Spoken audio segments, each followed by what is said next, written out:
Hello and welcome to the Fantasy Flex podcast. I am your host, Samantha Praviti, and I am joined, as always, by the one and only Mike Triplett, a longtime Saints beat reporter who you can find on the Twitter machine at Mike Triplett. So, Mike, how are you doing? Doing pretty well. Yeah, I'm covering a team that's really struggling right now, but this Heavy is the NFL crown, season man. makes you think. This NFL thinks season makes you think. Just wait 2 weeks and everything will change. So That's so true, right? I mean, think about how we went into the season and the Bills started out super strong, and now there's question marks, man. I don't know if it's just because Josh Allen isn't healthy, but I mean, their defense looked pretty exploitable too. So that's one thing that I think we all have our eyes on right now. yeah, come to think of it, maybe we should rush out. Maybe the top advice today should be like bet heavy on Washington tonight on Monday Night Football because it's 2022 and no team is supposed to be as consistent as the Eagles have been. I totally, yeah. And I mean, like on that note, the Colts fired their head coach. We've got Jeff Saturday in there. He is 1-0. Okay. We've got Matty Ice back, which was a very surprising development, though I'm not really sure why he was benched in the first place, to be quite honest. So, I mean, I guess this is good for the pass catchers. Any takeaways from the Colts game? Yeah, without question. Yeah, you're right to point that out as the most 2022 moment of 2022. Yeah, look, I mean, my understanding from people I had talked to and the reporting I had seen done was that the move away from Matt Ryan was sort of Irsay driven. And obviously the move to Jeff Saturday was Irsay driven. So I'm a little surprised that it played out that way, but it is hilarious that they bring in the coach who supposedly had no experience. And the first thing he does is he's like, wait a minute, you're starting this guy ahead of Matt Ryan? I'm not going to do that. And it is good for the most positive fantasy take. Well, first of all, the most positive fantasy takeaway is they hired a center to be their head coach, and lo and behold, Jonathan Taylor's running for almost I was just going to 150 say that yards he's again. unlocked. Yeah, but I think this brings Paris Campbell back into play because I remember I think he was on this list the very first week that they turned to Ellinger, and I was really skeptical because I thought a lot of the product of what made Paris Campbell so successful was that Matt Ryan gets rid of the ball quick and gets rid of the ball often, and he was leading the NFL in I think pass attempts and completions before they sent him to the bench. So when Matt Ryan took that role over again, Paris Campbell got a lot of volume again. So I think that makes him viable once again too. Well, the Colts are shaking things up and it happened to work out for them. The Panthers are coming off of their third win of the season and they are now shaking things up only due to the fact that PJ Walker has a high ankle sprain, expected to miss some time. And now we've got Baker Mayfield maybe started again. I mean, the whole quarterback situation has just been like this all season. We may see Sam Darnold soon. Any takeaways from that? Yeah, I mean, not tremendous other than I keep sticking with DJ Moore. And I was so disappointed that even on a day when Carolina got their offense going on Thursday night, that it was every receiver but DJ Moore.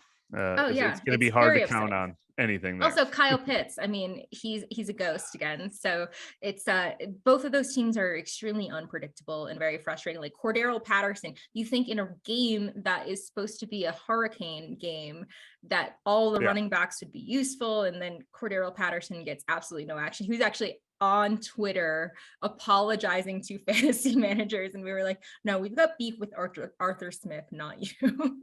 Well, look, I need your advice here. So, okay, I need your advice because I still have Kyle Pitts in 2 leagues, and I hate the tight end position so much, and I hate it more than ever this week because last week I felt really good about Greg Dulcich and Kate Otten and Evan Ingram, and I thought maybe Robert Tonyan was the only guy Aaron Rodgers trusts. And if I had switched from Kyle Pitts to any of those guys, it would have been the wrong move.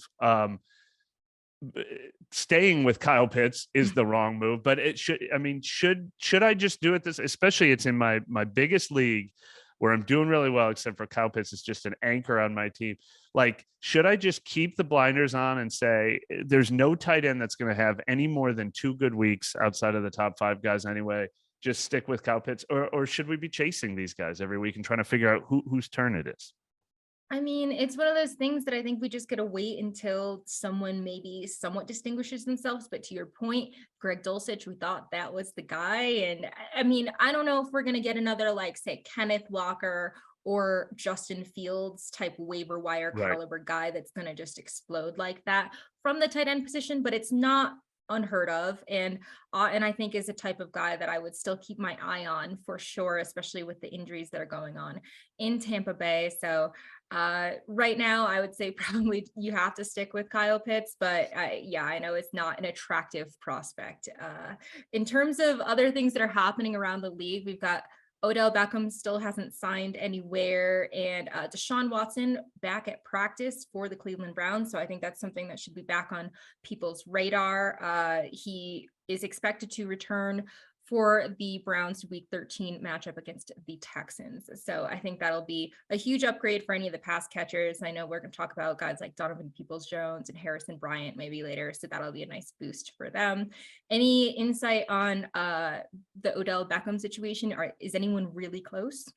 No, I mean, it sure I would have thought it would have happened by now. After yeah, I mean, Jay Glazer reported, he's going to be fully cleared as of last week, and we know teams are interested, and the Cowboys were openly talking about adding him. So I don't know exactly what will lead to it, but I mean, it's hard to imagine he comes back and he gets involved heavily enough to have fantasy implications. It's probably more likely that he gets warmed up in time to help somebody in the actual NFL playoffs. But I'm intrigued, that's for sure. I'm definitely intrigued too. And we did have a slew of injuries this week. So the last couple weeks have been kind of quiet, but unfortunately, this was a pretty big week for a number of fantasy relevant guys. Cooper Kupp has an ankle injury. He exited the game. Sounds bad, according to Sean McVay. I don't have a concrete update yet, but this is his second ankle injury of the year. Leonard Fournette left the game with a hip injury late, though, so it's not clear if that was just like a timing sort of thing. Zach Ertz is expected to miss multiple weeks with a knee injury. They say the ACL is intact, but I mean, I assume he's out for the rest of the fantasy regular season, I think. Jerry Jeudy has an ankle injury. It seemed serious at first. I don't know, like it was kind of scary, but it looks like it could be a muscle strain. So that's definitely good news. Any takeaways from those injuries, Mike? Well, one thing that stood out to me this weekend, a couple of the games that I was paying close attention to, obviously in the NFC South, TJ Watt comes back from injury for Pittsburgh and really was huge, a menace against the Saints. Now the Saints are not a great example because their offense has flatlined and they were missing 3 of their starting offensive linemen in this game. But TJ Watt really made a difference in that game. And Akeem Hicks comes back for Tampa, and their run defense kind of comes back to life. Against Seattle. So every once in a while, I guess it's a good reminder to pay attention to the state of the defense when you're going against certain teams, because all of a sudden I'm gonna take notice when a running back's going against Pittsburgh the rest of the year, because it looks like they're a little bit back to what they used to look like when, oh, by the way, they have the NFL's Defensive Player of the Year back in there. Yeah, that absolutely makes a difference. And that is a good point. And sometimes teams that look really bad out of the gate, like Seattle, for example, looked pretty bad. Even Arizona, some other teams looked pretty bad defensively, especially against the pass. And they've looked a lot stronger of late. So I think that that's something to keep an eye on, because sometimes we form those opinions a little too early and guys can get healthy and things can really change. So on to waivers. We've got the Ravens, Bengals, Patriots, and Jets returning from bye. So I think it's always a good practice to check if any of those guys were dropped. Sometimes you just have to drop a guy on a bye because that's just the reality. So check out those guys. And then we've got the Jaguars, Dolphins, Seahawks, and Bucks going on bye in week 11. So you're going to need to find replacements for guys like Etienne, Tua, Tyreek Hill, Jalen Waddle, Raheem Mostert, Geno Smith, if you've been starting him, DK Metcalf, Kenneth Walker, Tom Brady, all the Bucks receivers, Rachaad White, who's emerging. So let's just start with the quarterback position. I will give you my top ad and then I'll ask you yours. So I'm going to kick it off with Marcus Mariota. That is going to be my top ad for the week, which should give you a glimpse into how lean it is at the quarterback position. Like a couple weeks in a row, we've had a good guy like Daniel Jones was a good ad last week, and he was under 50% rostered. And, in the previous weeks, we were talking about Justin Fields, and now he's absolutely insane. So Marcus Mariota, I think, is the best you can do of this waiver wire crew, at least for this week. He did manage to have a nice day against the Panthers in the Thursday Night Football game no one asked for. Completed 19 of a season high 30 attempts. So it's not the most powerful passing attack, but he is the QB 12 heading into Monday Night Football. They won't get to play the Panthers every week, but they do get they do have a super nice schedule coming up against a number of below average pass defenses, starting with Chicago. They're definitely a team that you want to stream against. So I think that he will be a fringe QB1 and a viable streamer for guys that have Tua or Brady or Smith or Lawrence. Well, when you mentioned Daniel Jones and Justin Fields, and obviously we're not going to find a Justin Fields in this list, but the ability to run the ball, just time and time again, it delivers for that should be the tiebreaker when you're looking at this level of quarterback in fantasy. Definitely. Because you're getting those floor points. But I like Ryan Tannehill on this list. The Titans offense has obviously disappeared in recent weeks, especially when they had Malik Willis. And then he comes back when he wasn't 100% all week and doesn't do a lot. But that was against a Broncos defense that is sad as the Broncos offense has been this year. The Broncos defense has been sort of a fantasy eraser. So it's the Packers next week, but maybe he'll have to play, catch up or keep up with the Packers. But I think Ryan Tannehill stands out as a better quarterback than some of the other ones on this list once he gets his health back. Yeah. I will also mention, since I cover the Saints, we don't know yet. They haven't made an announcement, but now that Andy Dalton's been struggling, I think it could be any week now that Jameis Winston gets named the Saints starter again. Now their offense is in a little bit of demise right now. So I don't know if Jameis Winston shows up and he's not 100% healthy. So I don't know how good he'll be right away, but that could be somebody that you stash on your bench if you think, if you have like a bye week coming up in a couple weeks, or if you have just been going through this cycle and he's somebody else that gives you a chance to hit. I bet he's starting games before the end of November, if not this week. Good insider info. I need someone to bring Chris Olave out of this mini slump that he's been in. He could help do that. Yeah, for sure. That would be super welcome to see. Just a couple other guys I think worth mentioning. We talked about Deshaun Watson. He's 37% rostered. So if you have a team that you can afford a bench spot, because you can't put him on IR if he's suspended, but if you think that you're going to the playoffs, I think that he's definitely a guy that will return at least top 12 numbers. So he'll definitely be someone that would be worth adding. Kenny Pickett too, in the vein of those guys with the rushing upside. He did rush 8 times for 51 yards and a touchdown this week. So it wasn't a super strong week for the quarterbacks, but he is the QB 11 with 1 game left to play. Does get the Bengals next week. So that's not the best matchup, but some good ones on the horizon too. Anyone else you want to mention? No, I think we've probably exhausted the Baker Mayfield. There you go. Baker Mayfield. He's a warm body. Yes. All right. Well, on to the running back position. I'm going to give you maybe 2 of my top guys because it falls off after a cliff there. And then I want to hear yours. My first one is going to be Gus Edwards. So he didn't play this week, but did drop below 50% rostered. So I think he's worth looking at. He did miss week 9 with the hamstring injury he had suffered in the prior week. In his season debut, coming back from that torn ACL of 16 rushes for 66 yards and 2 touchdowns, was the RB8 and half PPR. Now, Kenyon Drake has stepped up with Edwards out, but I think when both are healthy, both things being equal, I think that he is the guy and he is supposed to come back after this week's bye. So I think that that'll be an interesting sort of add, especially with the Panthers up on deck, whose defense ranks 23rd in rush DVOA and have allowed the 3rd most fantasy points to running backs this year. So Gus Bus would be a nice look. And then Rachaad White, the only reason that I don't list him as the number 1 is that he does have a bye next week. But if you can afford to add him, you definitely should add Rashad White, assuming he's out there in your leagues. He's out there in about 55% of leagues. He was the Buccaneers' lead rusher in the game, 22 rushes for 105 yards, by far the best of his very short career, while Leonard Fournette was held to 14 carries for 57 yards and a touchdown. So Fournette ended up with a better fantasy day, but obviously looking at usage stats is a little bit more telling towards future success. He's definitely been trending upwards. So after the bye too, he gets the Browns defense, which is going to be a super fun game, I think, for the running backs there. Who are your top ads, Mike? Yeah, so you could play both of them. Well, yeah, I mean, part of that usage obviously was Leonard Fournette getting hurt and leaving early in that game, and I did see a report that the early returns are positive on Leonard Fournette, that he should be back after the bye. But yeah, I mean, Rashad White has been trending up in his usage regardless. I think there's room for both of them to be usable against, especially against a team like the Browns, as you said. So he'd be on my team for sure, especially. I mean, there's a small percentage chance he just wins that job outright, but obviously if Fournette gets hurt at all, then he becomes somebody that would be the empty your fab budget for guy. So you can get out ahead of that during his bye week.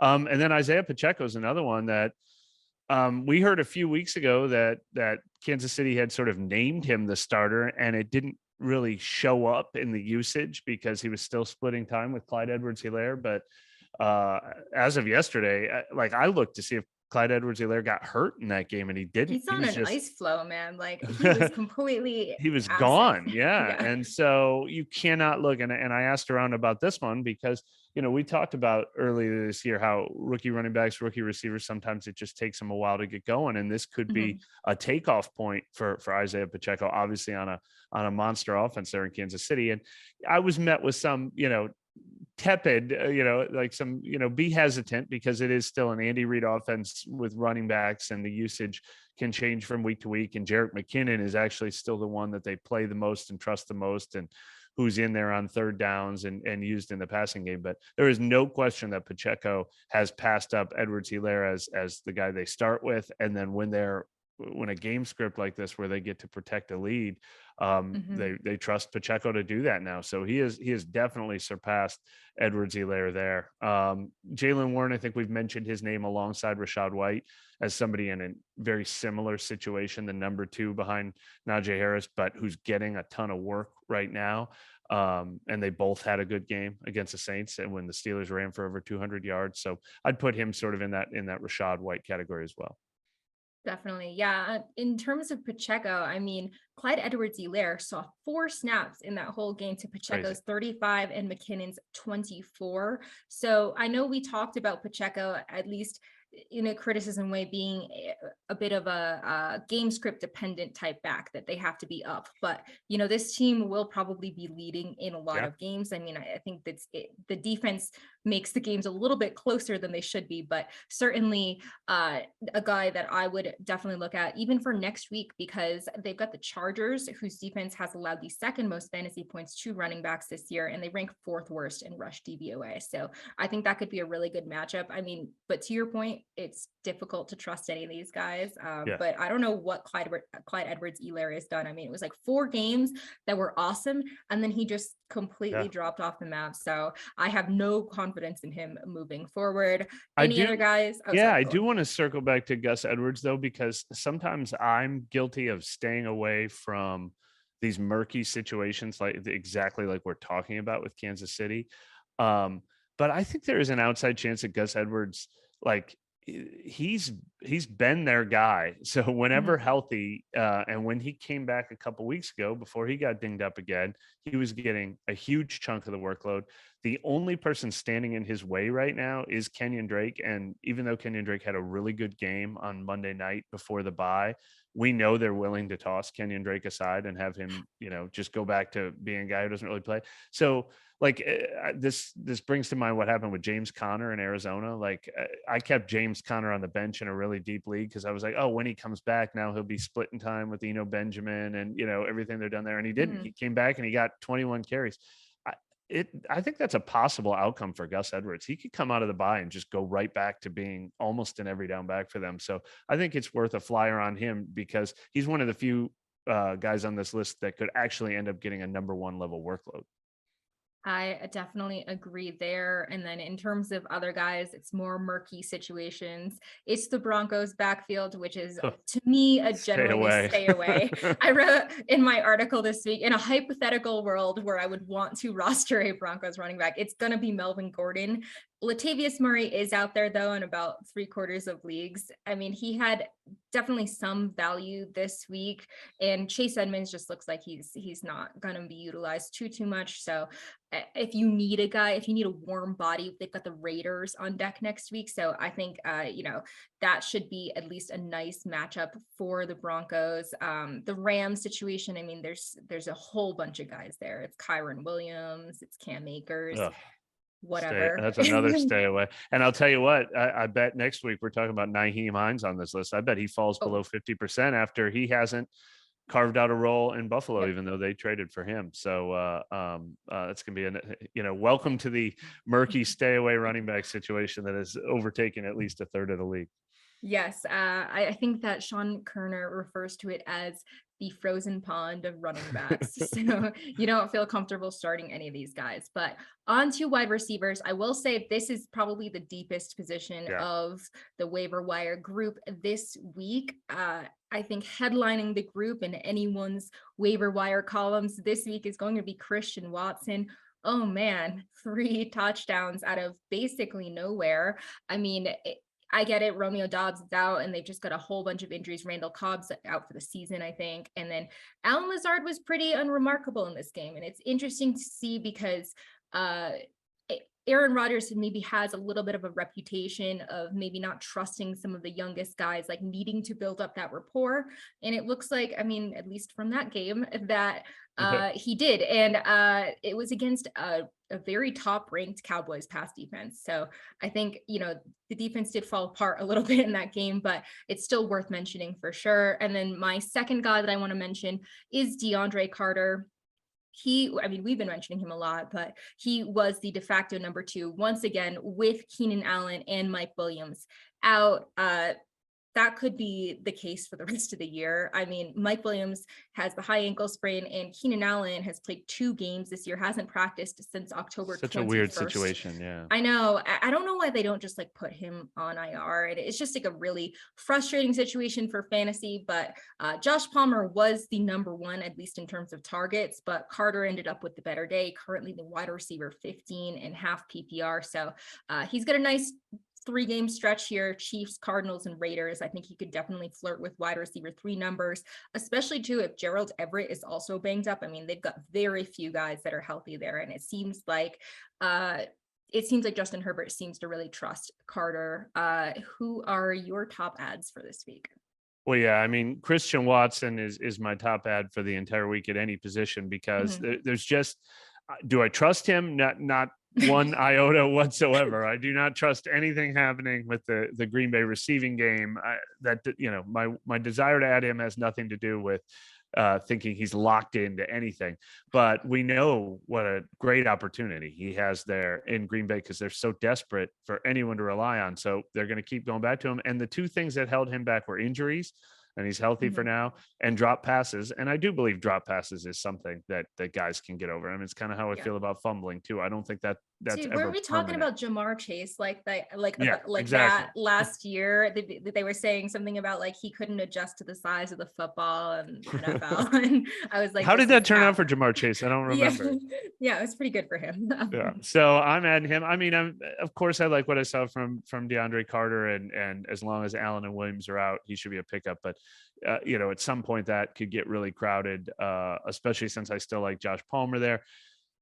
Darius Slayton every week. I picked up Wan'Dale Robinson with a lot of enthusiasm a few weeks ago because there was very much like Green Bay. That was a situation where they're just begging for someone to step up and be their guy. And it looked like it might be Wan'Dale Robinson, and Darius Slayton has stolen all of the thunder there. So the moment I pick him up, that's when it'll change, I'm sure. But it's hard to deny how consistently he's become a producer for the Giants, and put him in the same category as Donovan Peoples-Jones in Cleveland. And you've mentioned Deshaun Watson coming back a couple of times. That can only probably help the pass catchers in Cleveland. So I'd be interested in him. We mentioned Paris Campbell earlier. As long as Matt Ryan's the quarterback, I think you could expect some volume there. And I'll add Jarvis Landry to the list because he's back now after missing, I think it was 5 weeks with a lingering ankle injury. He didn't produce a lot in Pittsburgh, but that was sort of the get back up to speed game. And I think he's going to go right back to being the number 2 receiver in New Orleans if they ever get their passing attack going. So that's good to hear. They definitely need some healthy pass catchers. In terms of Darius Slayton, yeah, I did add him in a bunch of places, but I haven't had the courage to start him yet. And I know once I start him, he will be a dud. But right now, I mean, it's tempting this week. He's got the Lions, 26th ranked pass DVOA. Oh, so the final score will be 38-34. So he'll get a piece of that, right? Exactly. I mean, I don't know that the Giants are even capable of putting up 34 points, but sure. One can hope for at least fantasy purposes. DPJ, definitely someone to put on the radar because he targeted Amari Cooper 9-3 last game. So, I mean, that could have just been a fluke, but to your point with Deshaun Watson coming back, he's definitely a guy that could be worth stashing as like a wide receiver 3 potentially down the road. Odell Beckham, we talked about him. I mean, it's a very speculative ad. Like someone asked me last week, should I spend my number 1 waiver claim on Odell Beckham? And my answer was no, and he did not get added anywhere. So, I mean, if you have space, sure, but I just don't know what you expect. I mean, he only tore his ACL in February, which was in the Super Bowl. So it would be kind of a tight turnaround for him, I think, to just be, the Odell Beckham that's catching Justin Jefferson like passes at this point. But yeah, on to the last position, which is tight ends. Tight ends. I know. We all put our trust in Greg Dulcich and Evan Ingram the week before and Tyler Conklin the week before that. Like it's always just one guy and they're kind of one-hit wonders. I don't know where to start. There's no one that really, really stands out to me. I would say Isaiah Likely is a name to keep an eye on if it looks like Mark Andrews is going to miss another game. Rashad Bateman's out for the season. So I think that he will be at least a fringe tight end 1 against the Panthers. I know he only caught 1 pass, but it was 1 pass for a touchdown in week 9. So that was nice to see. Mike, tell me about Juwan Johnson. Do we trust him?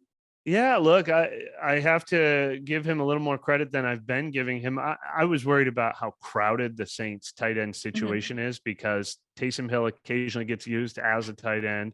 Adam Troutman is now back healthy, and he's gotten some red zone targets this year. And Juwan Johnson, in those games where he's put up the 2 touchdowns and the bigger numbers, it's been when they're in hurry up mode and he's part of their like 5 wide 2-minute drill offense.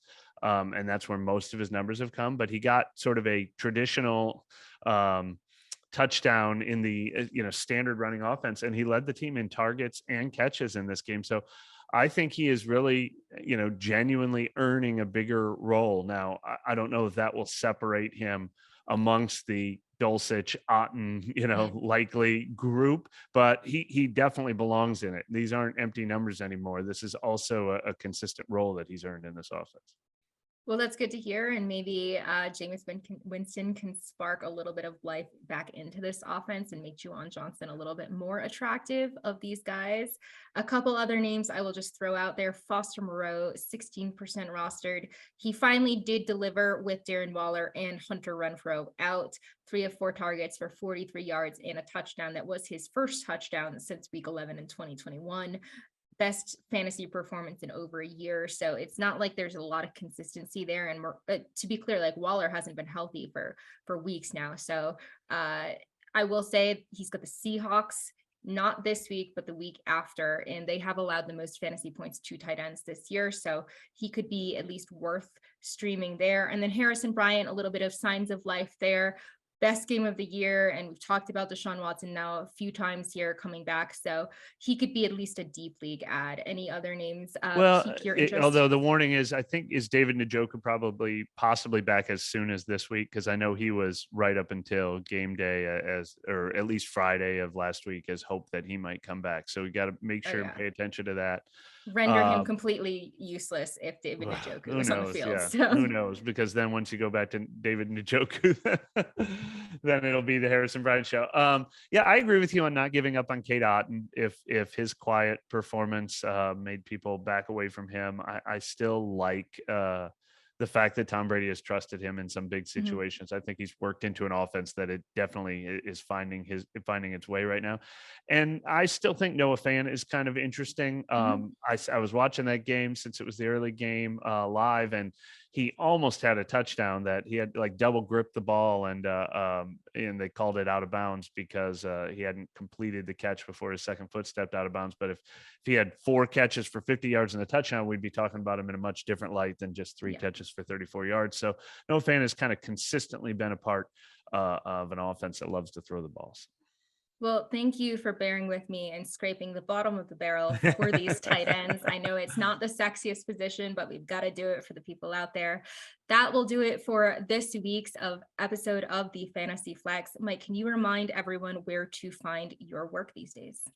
Yeah, like you said, you can find everything I'm doing on Twitter at Mike Triplett, and I write for NewOrleans.football, the absolute best coverage of the Saints you're going to find anywhere. And even though they're dark days, that's when you need to turn to us for some solace more than ever.